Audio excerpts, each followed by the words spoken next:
Cara budidaya jamur tiram putih. Budidaya jamur tiram sangat cocok untuk daerah beriklim tropis seperti Indonesia.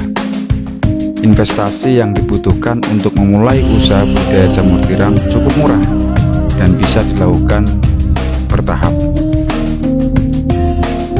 Bagian tersulit adalah membuat backlog, media tanam yang telah diinokulasikan dengan bibit jamur.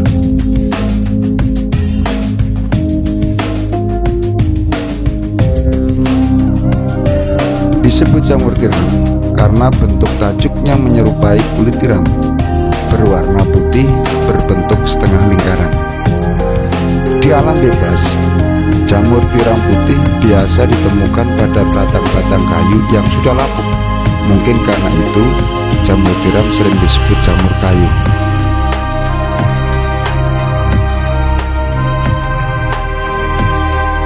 Ada dua kegiatan utama dalam budidaya jamur tiram. Tahap pertama adalah membuat media tanam dan menginokulasikan bibit jamur ke dalam media tanam tersebut, sehingga media ditumbuhi miselium berwarna putih seperti kapas. Tahap kedua adalah menumbuhkan miselium tersebut menjadi badan buah.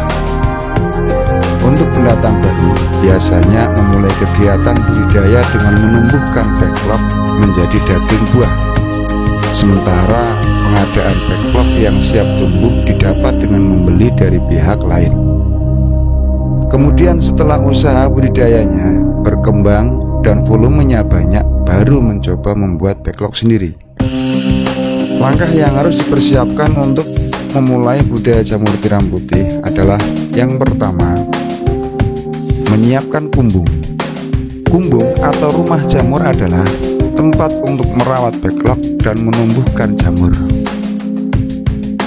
Kumbung biasanya berupa sebuah bangunan yang diisi rak-rak untuk meletakkan backlog. Bangunan tersebut harus memiliki kemampuan untuk menjaga suhu dan kelembaban. Kumbung biasanya dibuat dari bambu atau kayu. Dinding kumbung bisa dibuat dari gedek atau papan. Atapnya dari genteng atau sirap. Jangan menggunakan atap esbes atau seng, karena atap tersebut akan mendatangkan panas. Sedangkan bagian lantainya sebaiknya tidak diplaster, agar air yang digunakan untuk menyiram jamur bisa meresap. Di dalam kumbung dilengkapi dengan rak berupa kisi-kisi yang dibuat bertingkat. Rak tersebut berfungsi untuk menyusun backlog. Rangka rak bisa dibuat dari bambu atau kayu. Rak diletakkan berjajar. Antara rak satu dengan yang lain dipisahkan oleh lorong untuk perawatan. Ukuran ketinggian ruang antar rak sebaiknya tidak kurang dari 40 cm. Rak bisa dibuat 2 atau 3 tingkat. Lebar rak 40 cm dan panjang setiap ruas rak 1 meter. Setiap ruas rak sebesar ini bisa memuat 70-80 backlog. Keperluan rak disesuaikan dengan jumlah backlog yang akan dibudidayakan. Sebelum backlog dimasukkan ke dalam kumbung, sebaiknya dilakukan persiapan terlebih dahulu. Beberapa persiapan itu adalah: yang pertama, bersihkan kumbung dan rak-rak untuk menyimpan backlog dari kotoran. Yang kedua, lakukan pengapuran dan penyemprotan dengan fungisida di bagian dalam kumbung. Diamkan selama 2 hari sebelum backlog dimasukkan ke dalam kumbung.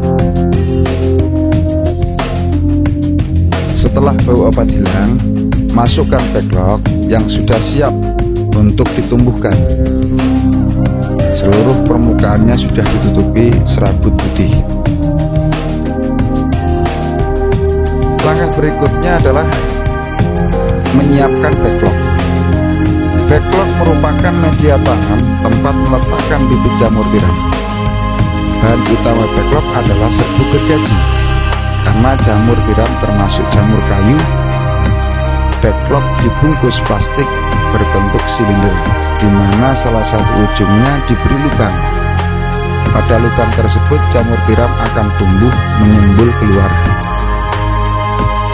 Pada usaha budidaya jamur tiram skala besar, petani jamur biasanya membuat backlog sendiri.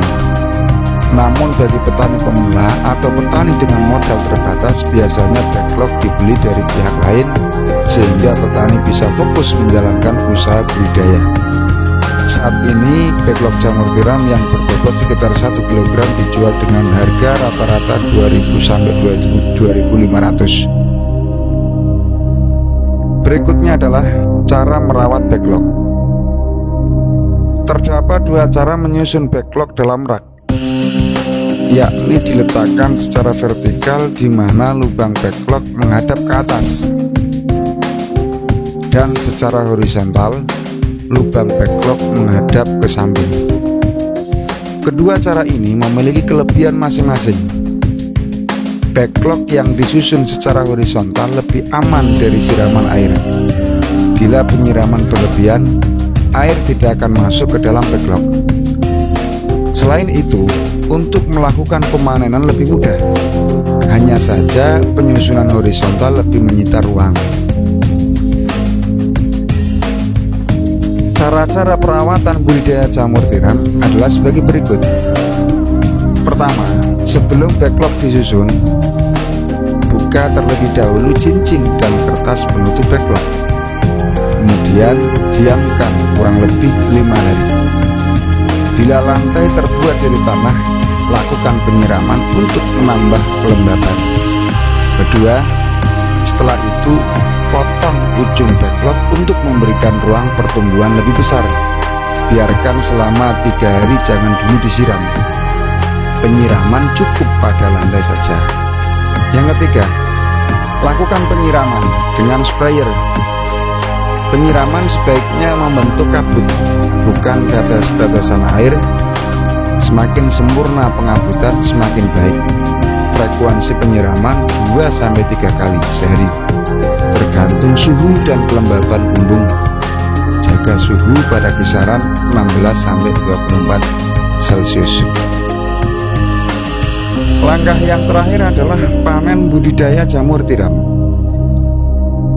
Bila backlog yang digunakan permukaannya telah tertutup sempurna dengan miselium, biasanya dalam 1 atau 2 minggu sejak pembukaan tutup backlog, jamur akan tumbuh dan sudah bisa dipanen. Backlog jamur bisa dipanen 5-8 kali. Bila perawatannya baik, backlog yang memiliki bobot sekitar 1 kg akan menghasilkan jamur sebanyak 7 on sampai 8 on atau 0,7 sampai 0,8 kg. Setelah itu backlog dibuang atau bisa dijadikan bahan kompos. Pemanenan dilakukan terhadap jamur yang telah mekar dan membesar, tepatnya bila ujung-ujungnya telah terlihat meruncing, namun tudungnya belum pecah, warnanya masih putih bersih. Bila masa panen lewat setengah hari saja, maka warna menjadi agak kuning kecoklatan dan tudungnya pecah. Bila sudah seperti ini, jamur akan cepat layu dan tidak tahan lama. Jarak panen pertama ke panen berikutnya berkisar 2-3 minggu.